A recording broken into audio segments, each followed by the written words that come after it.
And welcome back to the Open Mic Broadcast Network. It is tournament time, and you know what that means. I have on the line with me none other than Coach Van Pettaway. Coach, how you doing today, sir? I'm doing great. I'm happy.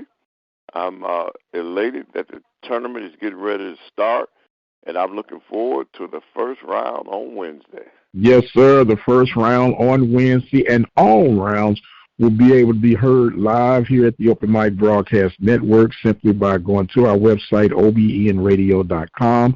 First tip-off will be at 11 a.m. on the women's side of things. But, Coach, it took, as you mentioned, prior to the end of the season, the very last day for us to get these brackets set up, man, and it was a crazy finish at the long run. It was, a lot of the teams they played their hearts out because everybody wanted to be a part of this tournament. And I figured that it would go down to the last day. And we didn't, to me, on the women's side, we didn't have very many surprises on that last day. But, I beg to differ on that one, Coach. My Panthers, they started out 6 and fell to 8, man. They almost was on the outside looking in, man. Yeah, but we knew that the Panthers had a great opportunity to be in the tournament. So the seeding was the only thing. The only issue was the seeding. But I felt like that they would get in. I mean, even though that rival game against Texas Southern, Coach Pugh has to be happy that the Lady Panthers are ready to play. But Texas Southern won that game 83-70. So. Houston was rocking. Yes, sir. Good turnout and everything. Only thing about it is you end the season on a 3-game skid, and you're going to face the juggernaut in the case of Jackson State. Right. So the good thing is, yes, you did everything in your power to make that tournament, but the downside is you are facing one of the top teams in the country. And I was very proud to see this week where somebody voted for Jackson State in the top 25. And I think that's a testament to the job that Coach Reed has done at Jackson State. And I know she's going to have those ladies ready. And she's probably already reminding her players, ladies, look what happened last year. Right. What happened to us last year. Right. Well, we got a lot to look forward to. Of course, the tournaments will be starting on Wednesday from Birmingham. You got your whistle in your pocket, Coach? Or you I got it. I'm ready. I am ready. All right. Well, if you can, we can go through the matchups of the first day. The first 2 days, since that'll be setting the table for the rest of the week.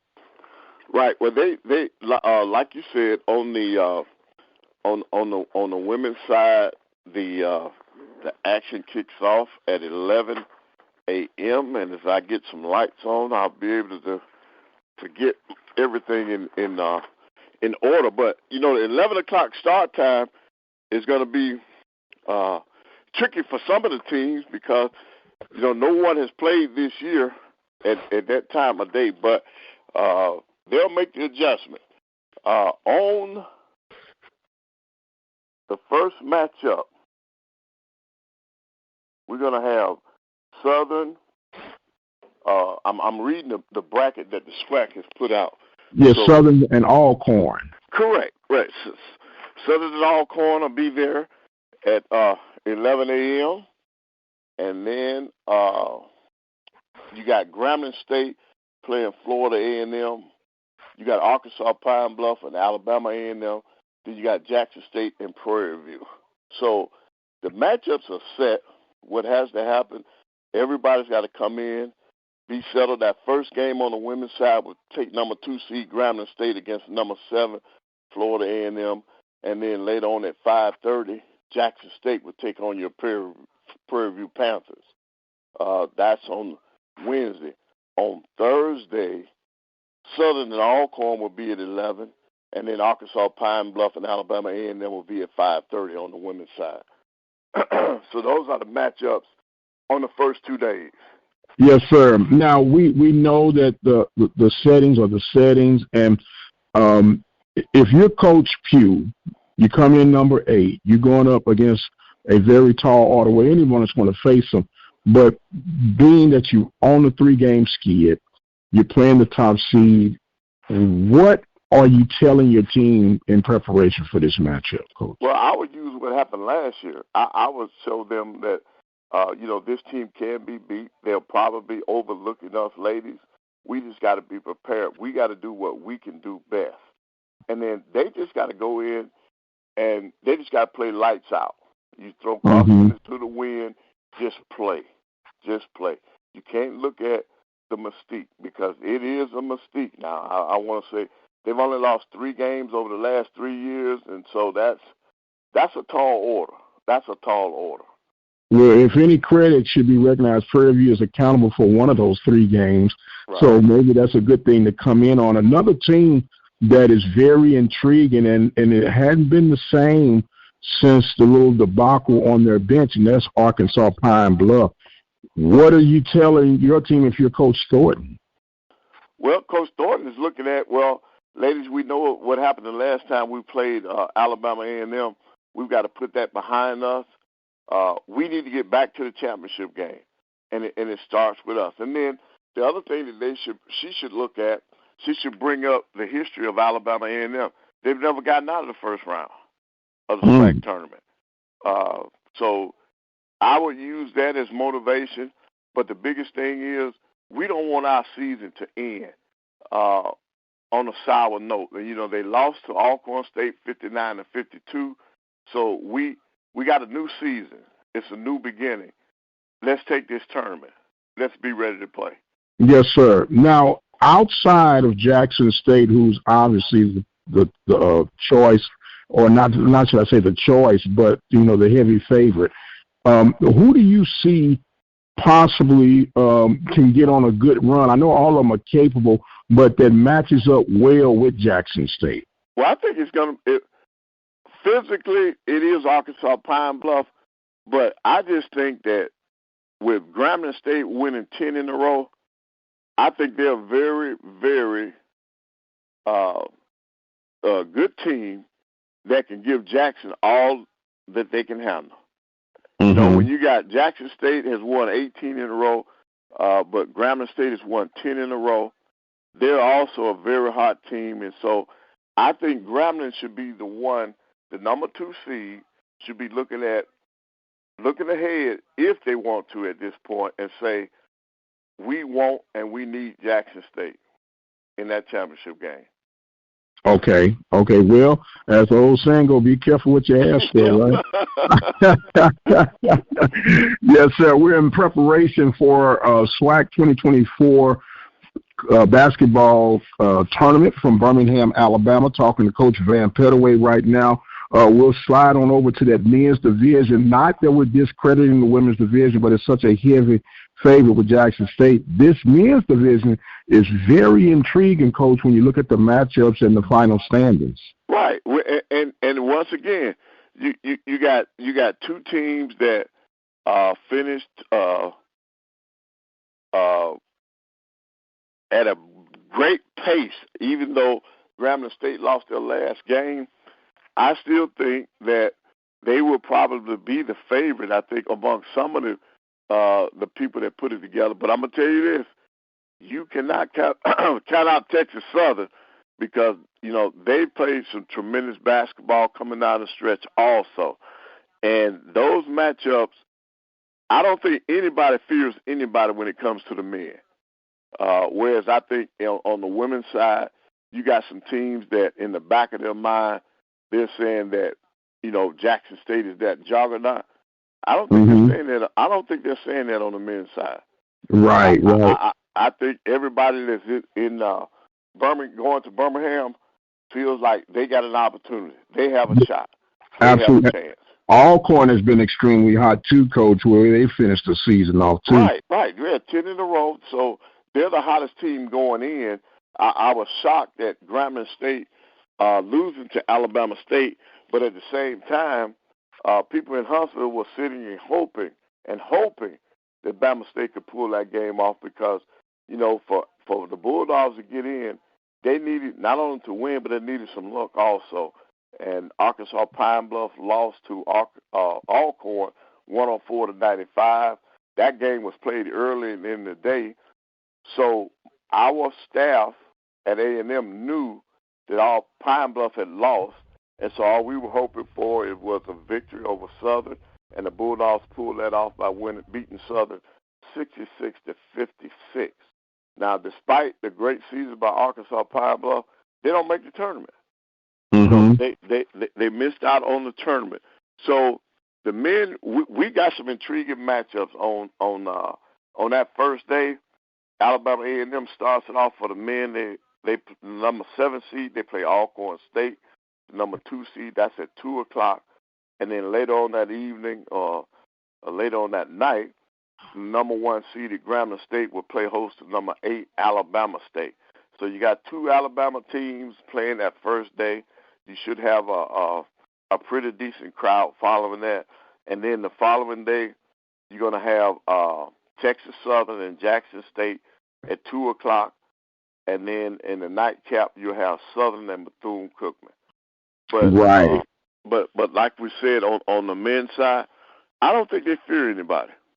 No, there's no fear. But I tell you what, I'm not going to go against Johnny Jones and the Texas Southern Tigers. That's what I'm saying. Yep. Coming in there, nobody wants to see them. Nobody. Right.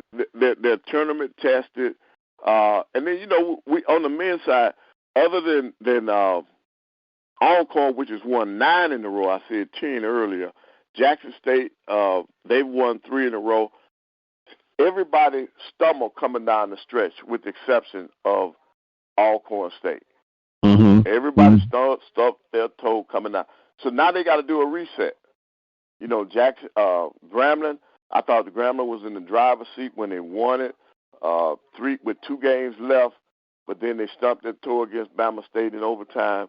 So it's going to be interesting. We got some interesting matchups, and everybody wants to be lifting that trophy come Saturday afternoon.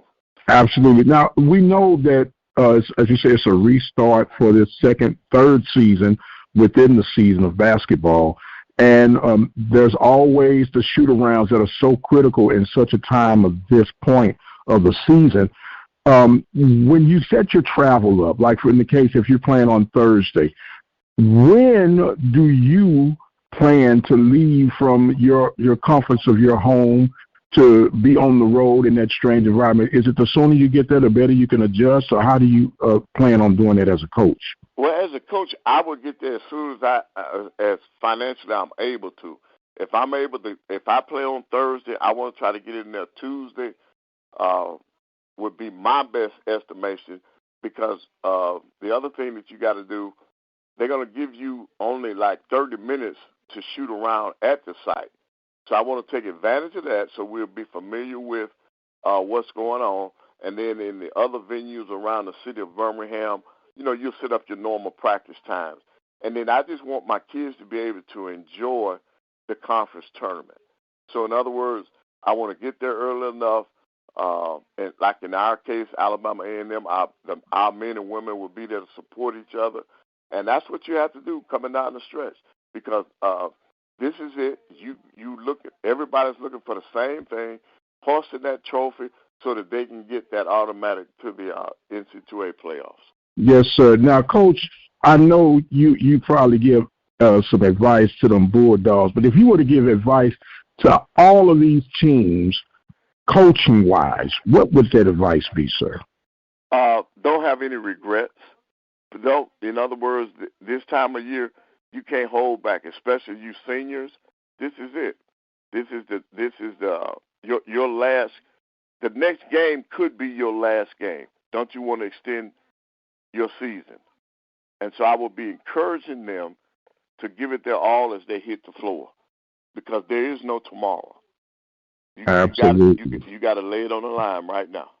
Yes, sir. Well, there is no tomorrow, but tomorrow starts the conference tournament, and we are looking forward to the intake of you, Joshua, and Brother Lee as we get ready to bring these hooping action all day March 13th through the 16th right here at the Open Mic Broadcast Network. Coach, I know that you're a busy man, and I know that you've been chopping at the bits for this. I want to give you some closing thoughts and comments as we get ready for this tournament, sir. Okay, thank you. Well, I want to thank you for this opportunity to be on all year, to talk about basketball and all things SWAC. I also, at the same time, want to encourage you to continue doing what you're doing, getting the word out about HBCUs, the SWAC. I think that's we need that. We need that. And in this day and time, our young people need to understand and see what's going on at these HBCUs. And I look forward to the tournament. I look forward to this tournament. I think it's going to be fantastic. And I'm just ready to go to Birmingham. Well, we're ready to receive you from Birmingham. Don't forget, starting at 11 a.m. Central Standard Time, you'll get the first tip-off starting the tournament right here at the Open Mic Broadcast Network. You can simply go to our website at obnradio.com and click on the Listen Live link. If you happen to be out and about, have no internet access, guess what? We got you covered as well. Simply dial 857-777-0000, or you can capture the games as they're unfolding. Regardless if you have internet or not, we got you covered from the rooter to the tutor. Coach, I'm thanking you, my man, and looking forward to it. He is our basketball expert guru, Coach THE.mp3. I am the radio guy, Dr. Mike Prince. Don't forget, follow me on X at the Mike Prince Show. Subscribe to the YouTube channel at the Open Mic Broadcast Network. And just in case you can't catch the games live, we will repost the games throughout their entirety on our YouTube channel. So we got you covered from head to toe. And with that being said, I am going to exit stage left. Thank you guys so much for joining in with us. And until the next time, you all be blessed, and we'll see you on the other side. Take care, Doc. Bye-bye. All right, you too.